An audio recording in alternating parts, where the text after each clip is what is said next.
ಬಂಧುಗಳೇ ನಮಸ್ಕಾರ. ಕಲ್ಪತರು ಎಕ್ಸ್‌ಪ್ರೆಸ್ ನ್ಯೂಸ್ಗೋಸ್ಕರ ಈ ಒಂದು ವಿಡಿಯೋ ಮಾಡ್ತಾ ಇದ್ದೀನಿ. ಇದು ಮಧುರ ಫಲ, ಹಳ್ಳಿ ಭಾಷೆಯಲ್ಲಿ ಎಳ್ಳಿಕಾಯಿ ಅಂತ ಹೇಳ್ತಾರೆ. ಎಳ್ಳಿಕಾಯಿ ಅಂದ ತಕ್ಷಣ ನಿಮ್ಮೆಲ್ಲ ಬಾಯಲ್ಲಿ ನೀರಿರುತ್ತೆ. ಕಾರಣ ಏನು ಅಂತಂದರೆ ಎಳ್ಳಿಕಾಯಿ ಉಪ್ಪಿನಕಾಯಿ. ವಾತ ಪಿತ್ತ ಕಫ ಈ ಮೂರು ರೋಗಗಳಲ್ಲಿ ಅಥವಾ ಒಂದು ರೋಗದ ಲಕ್ಷಣಗಳಲ್ಲಿ ಶೀತವನ್ನು ವಾತ ಪಿತ್ತ ಕಫ ಮೂರು ಸೊ ಈ ಪಿತ್ತವನ್ನು ಕಡಿಮೆ ಮಾಡುವಂತಹ ಗುಣ ಈ ಒಂದು ಎಳ್ಳಿಕಾಯಿಗಿದೆ.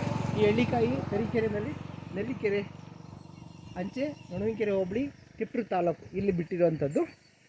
ಲಕ್ಷ್ಮೀ ದೇವಮ್ಮರ ಮನೆಯ ಮುಂದೆ ಈ ಮುಂದೆ ಒಂದು ತೆಂಗಿನ ಮರ, 2 ಅಡಿಕೆ, ಒಂದು ಈ ಒಂದು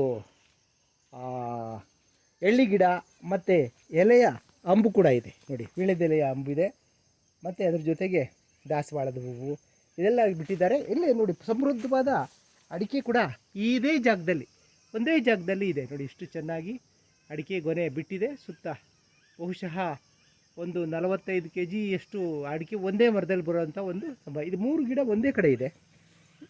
ಈ ಒಂದು ಜಾಗದಲ್ಲಿ ಈ ಒಂದು ಮಧುರ ಫಲ ಅಥವಾ ಎಳ್ಳಿಕಾಯಿ ಅಂತ ಏನು ಹೇಳ್ತೀರಿ ನೀವೇನು ಸಂಬಂಧಿಕರ ಮನೆಯಿಂದ ಅಥವಾ ಸ್ನೇಹಿತರ ಮನೆಯಿಂದ ಅಥವಾ ನಿಮ್ಮ ತಾಯಿ ಅಥವಾ ನಿಮ್ಮ ಅಜ್ಜಿ ಹಾಕಿದಂತಹ ಒಂದು ಉಪ್ಪಿನಕಾಯಿಯನ್ನು ಚಪ್ಪರಿಸ್ತೀರಿ.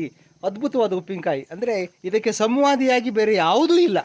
ಇದ್ದಾವೆ, ಆಮಟೆಕಾಯಿ ಇದೆ, ಮತ್ತು ಮಾವಿನ ಚಾರಿದೆ, ಹಾಗೂ ನಿಂಬೆಕಾಯಿ ಇದೆ. ಹೀಗೆ ವಿವಿಧ ಉಪ್ಪಿನಕಾಯಿಗಳನ್ನು ನಾವು ಬಳಸಿದ್ರೂ ಕೂಡ ಉಪ್ಪಿನಕಾಯಿಯಲ್ಲಿ ಬಹಳ ಮೂಲ ಸ್ಥಾನದಲ್ಲಿ ಅಂದರೆ ಒಂದು ರಾಣಿಯ ಸ್ಥಾನದಲ್ಲಿ ಕೂತ್ಕೊಳ್ಳುವಂತಹ ಒಂದು ಉಪ್ಪಿನಕಾಯಿ ಅಂದರೆ ಅದು ಎಳ್ಳಿಕಾಯಿ ಉಪ್ಪಿನಕಾಯಿ ಅಂತ ಹೇಳ್ತಾ ಈ ಒಂದು ಪುಟಾಣಿ ವಿಡಿಯೋವನ್ನು ನಾನು ಸಂಪನ್ನಗೊಳಿಸ್ತಾ ಇದ್ದೀನಿ. ಬಂಧುಗಳೇ ನಮಸ್ಕಾರ.